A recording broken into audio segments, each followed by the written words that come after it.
Hello students, स्वागत है आप सभी का हमारे और आपके इस प्यारे से यूट्यूब चैनल उम्मीदों का प्रभात में, जहां आपको मिलती हैं गणित और विज्ञान से जुड़ी हुई महत्वपूर्ण जानकारियां। सब्सक्राइब कीजिए उम्मीदों का प्रभात चैनल को और बेल आइकन दबाना ना भूलें। जी हाँ स्टूडेंट्स, आज हम लोग हैं कक्षा 12 भौतिकी एनसीईआरटी अध्याय 1 के वैद्युत आवेश तथा क्षेत्र के अभ्यास प्रश्न 1.22 पर, यानी पहले पाठ के 22वें क्वेश्चन पे हम लोग हैं। क्या कह रहा है क्वेश्चन, लेकिन इससे पहले मैं आपसे ये बताना चाहूंगा कि अगर आपने इस वैद्युत आवेश तथा क्षेत्र का सारांश वाला वीडियो अगर आपने न देखा हो, 2 पार्ट में बना है 1 और 2, तो मैं आपको सजेस्ट करूंगा कि यहाँ आई बटन में जाके आप उसको जरूर देखें और इसमें सूत्रों को जरूर नोट कर लें। इससे आपको न्यूमेरिकल में प्रॉब्लम नहीं आएगी। तो चलिए देखते हैं। 2 मीटर व्यास के किसी एक समान आवेशित चालक गोले का पृष्ठीय आवेश घनत्व 80 माइक्रोकुलाम प्रति मीटर स्क्वायर है।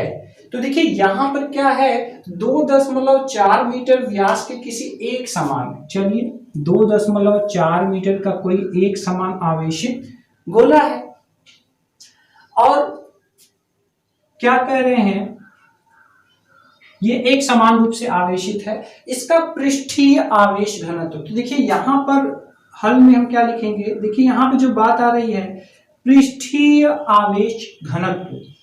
तो देखिए कोई भी अगर आपको राशि न्यूमेरिकल में दी हुई है, ठीक है, चलिए पहले लिख लेते हैं पृष्ठीय आवेश घनत्व। तो देखिए इसको सिग्मा से रिप्रेजेंट करते हैं। कैसे रिप्रेजेंट करते हैं? सिग्मा से। और अगर आप सिग्मा नहीं भी लिखेंगे तो हिंदी में तो लिखा ही हुआ है, हिंदी में तो लिखा ही हुआ है, ठीक है, तो इससे रिप्रेजेंट करते हैं। तो देखिए अब यहां पर अगर इसका फार्मूला आपको नहीं भी पता है तो यहां पे आप कैच कर सकते हैं। जी हाँ, आपको जवाब सवाल में ही दिया रहता है, बस पकड़ने का तरीका होना चाहिए। तो देखिए पृष्ठीय आवेश घनत्व तो 80, अब देखिए माइक्रोकुलाम ये क्या है, आवेश है, और मीटर स्क्वायर क्या है, मीटर स्क्वायर है क्या, उसका क्षेत्रफल। तो यहां पर क्या होगा, यहां पर ये होगा Q बाई ए। इसका जो फार्मूला होगा क्या होगा, सिग्मा बराबर Q बाई ए। समझ रहे हैं आप? कहां से पकड़ में आया? नहीं भी आ जाए तो भी क्वेश्चन का जो मात्रक होता है उस पर आप थोड़ा फोकस किया करिए, वो आपको बहुत आगे ले जाएगा और आपका बहुत समस्या हल कर सकता है। तो देखिए ये हो गया, हम पृष्ठावश नहीं भी जानते थे तो यहां से हमें पता चल गया, सिग्मा बराबर Q बाई ए। अब यहाँ पे पूछ क्या रहे हैं, ए पार्ट में पूछ रहे हैं गोले पर आवेश ज्ञात कीजिए। जो दिए थे उसका हमने फार्मूला लिख लिया, अब ये आवेश पूछ रहे हैं। तो देखिए यहां पर आवेश आया है क्या, यहां Q आया है। अगर हम यहां पे आपसे Q पूछें तो यहां से आप Q बराबर क्या बताओगे, सिग्मा इंटू ए, यही बताओगे आप। तो यही तो हमको करना है, हमको यही करना है। तो यहां लिखेंगे, यहां ये हम हल का ए पार्ट कर रहे हैं। यहां सिग्मा बराबर कितना दिया हुआ है, 80.0 माइक्रोकुलाम, और यहां पर जो ए निकालेंगे तो गोले का क्षेत्रफल कितना होता है, 4 पाई आर स्क्वायर। क्या होता है, 4 पाई आर स्क्वायर, यही होता है गोले का क्षेत्रफल। तो अब यहां पर आप देखो कि यहां पर आर, भाई 4 पाई तो हमें पता ही है, आर हमें निकालना है। तो अब आर यहां पर देखो आप, तो ये क्या कह रहे थे, ओ सॉरी, यहां पर ये 2.4 मीटर त्रिज्या नहीं है जी, बल्कि व्यास है। वेरी वेरी सॉरी, ये पूरा यहां से यहां तक है 2.4 मीटर, और हम लोगों को चाहिए यहां त्रिज्या। तो जब ये 2.4 मीटर है तो त्रिज्या होगा 1.2, इसका आधा। तो यहां पर हम कर लेंगे क्या, यहां पर हो जाएगा 4 इंटू 3.14, जो कि पाई का वैल्यू होता है, और यहाँ 1.2 का होल स्क्वायर।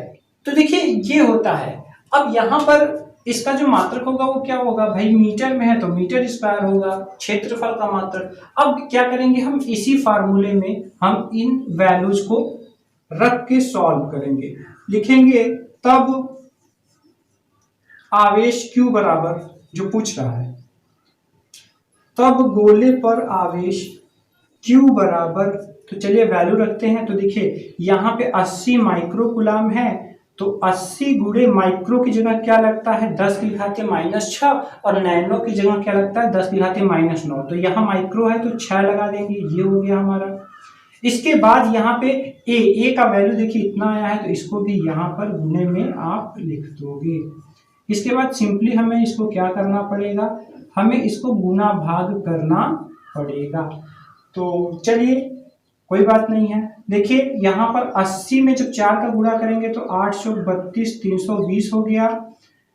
इसके बाद गुणे यहाँ 10 की घात -6 हम यहाँ पे लगा दे रहे हैं। अब 12 का जो गुणा होता है तो 12 बरहियम होता है 144। 1.2 का 1.2 में करेंगे तो 144 आएगा, 2 अंक पर दशमलव लगाएंगे। अब इसमें हमें करना है 3.14 का, 3.14 में हमें गुणा करना है 1.44 का। तो चलिए ऐसे लिख के करते हैं। तो देखिए यहाँ पर इसका गुणा करने पर ये देखिए आया है कितना 4.5216। अब हमें क्या करना पड़ेगा, अब हम इसका इसमें गुणा करते हैं। तो चलिए 4.5216 में हम गुणा कर लेते हैं 320 का। ये जो इसका इसमें गुणा करने पर जो आ रहा है वो कितना आ रहा है, वो आ रहा है 1446912। जीरो छोड़ देते हैं क्योंकि दशमलव के बाद है, सबसे पीछे है, तो देखिए छोड़ सकते हैं। इस तरह से इतना आ रहा है। अब यहाँ पर अगर हम इसको मानक रूप में लिखें तो दशमलव हमें खिसकाना पड़ेगा, 3 अंक इधर खिसकाना पड़ेगा। तो यहाँ पर ये इसको छोड़ दे रहे हैं हम, यहाँ हो जाएगा। देखिए जब दशमलव पीछे आता है तो इसमें प्लस होता है, 10 की पावर में प्लस होता है। जब दशमलव इधर आता है, पीछे से आगे आता है तो प्लस होता है। तो यहाँ पर ये हो जाएगा -6 में जब 3 जोड़ेंगे, -6 में जब 3 जोड़ेंगे तो आएगा -3, तो यहाँ घात में हो जाएगा -3। और अगर हम सिर्फ 2 अंक तक लेना चाहें तो यहाँ पर क्या हो जाएगा 1.4। अब देखिए तीसरा वाला अंक 5 से अधिक है तो यहाँ एक बढ़ा करके लिखेंगे। तो इस तरह से इतना कूलाम ये हमारा हो जाएगा फर्स्ट वाले का आंसर। ठीक है, इस तरह से हमारा ये फर्स्ट पार्ट, गोले पर कितना आवेश है, तो गोले पर कितना आवेश है 1.45 गुणे 10 की घात -3 कूलाम। आगे देखते हैं नेक्स्ट क्वेश्चन। जी हाँ, तो अब आइए देखते हैं सेकंड पार्ट। तो देखिए सेकंड पार्ट क्या है, बी पार्ट, गोले के पृष्ठ से निर्गत कुल वैद्युत फ्लक्स। तो अब देखिए हम लोगों ने पता लगा लिया था इसमें इसका जो आवेश आया था वो कितना आया था 1.45 गुणे 10 की घात -3 कूलाम। ये हमारा इसमें आंसर आया था। अब यहाँ पर हमें चाहिए क्या, यहाँ पर हमें चाहिए गोले के पृष्ठ से निर्गत वैद्युत फ्लक्स। तो हम यहाँ लिखेंगे हल और यहाँ लिखेंगे बी पार्ट। तो हल बी में क्या लिखेंगे, हम लिखेंगे गॉस के नियम से, गॉस के नियम से ही तो वैद्युत फ्लक्स निकलेगा। तो लिखेंगे गॉस के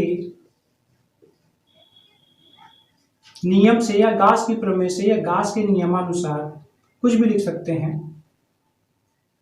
चलिए गॉस के नियमानुसार ही लिख देते हैं। क्या होगा, बार बार कर रहे हैं, फाई बराबर Q बाई एप्सिलॉन नॉट, यही हम हमेशा कर रहे हैं हर क्वेश्चन में। तो देखिए ये Q बाई एप्सिलॉन नॉट। अब Q का मान कहाँ से निकला, अभी भी हम लोगों ने निकाला कितना 1.45 इंटू 10⁻³ कूलाम, और इसका मान कितना होता है 8.85 गुणे 10 की घात -12। तो अब इसी को हमें सॉल्व करना है और हमारा फ्लक्स हमें मिल जाएगा। तो चलिए यहाँ पर सॉल्व करते हैं। देखिए 2 अंक पर यहाँ पर भी दशमलव है, 2 अंक पर यहाँ पर भी, तो ये तो हो जाएगा 145/885। और जब ये 12 ऊपर जाएगा तो प्लस हो जाएगा, और +12 और -3 जब करेंगे तो यहाँ पे हो जाएगा 9। यहाँ कितना हो जाएगा 9। तो चलिए हम इसको और सरल थोड़ा कर लेते हैं। इसमें से 110 इसके साथ कर दे रहे हैं, तो जब 145 में 10 का गुणा होगा तो ये हो जाएगा 1450, और यहाँ पर 10 की घात हो जाएगा 8 और यहाँ हो जाएगा 885। इसके बाद हम क्या करेंगे, तो देखिए 885 में हम 1450 से भाग कर लेते हैं। तो कितनी बार जाएगा, एक ही बार जाएगा। तो देखिए इसका जब मैंने भाग किया है तो देखिए यहाँ कितना आ रहा है 1.63। तो चूंकि यहाँ पे दशमलव के बाद क्वेश्चन में एक ही अंक दिया है तो यहाँ पे हम एक ही अंक 2 अंक तक मैंने कर लिया है, तो आगे करने की कोई जरूरत नहीं है। आप चाहें तो कर भी सकते हैं, वैसे इतना सफिशियंट है।